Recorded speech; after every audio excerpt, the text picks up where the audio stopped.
Eh ngayon, ini-interview nyo ako, natural, tatanggalin ko yung face mask. Paano ako magsasalita kung hindi ko tatanggalin yung face mask? Pero sir, sa DOH na yung pinaka-kinote na dati.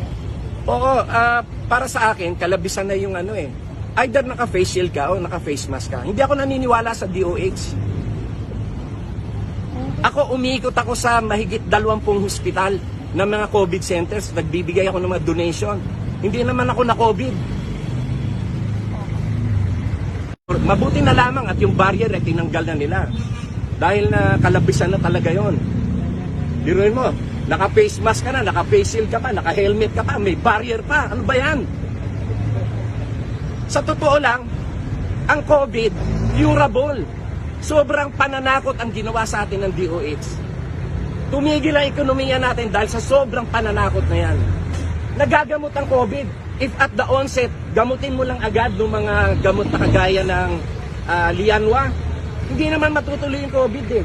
Kaya nga sobrang pananakot yung ginawa ng DOH na yan. Hindi ako naniniwala sa kanila. Kahit na, marami akong nababasa mga tungkol sa COVID. Bakit yung ibang bansa hindi naman talaga required yan? At bakit yung ibang bansa hindi naman nag-lockdown? Hindi naman sila nasira economy nila. Talaga itong DOH pahamak. Dapat ang DOH, ayusin nila yung problema sa PhilHealth. Hindi nila pwedeng sabihin na wala silang kinalaman yan. Alam niyo kung bakit? Lahat ng hospital, lahat ng mga eye center, lahat ng mga dialysis center, kung meron silang ginagawa na mga katiwalian, ang may control ng lisensya ng mga hospital at mga clinic ay DOH. Siyempre, kung nakikita nila na dapat kung may question man doon sa mga clinic na yan, yung mga dialysis na yan, ba't hindi nila i-revoke yung lisensya? Ang DOH ang may control sa kanila. Tony, parang sinasabi mo, bobo ang DOH. Bobo talaga! Sa camera.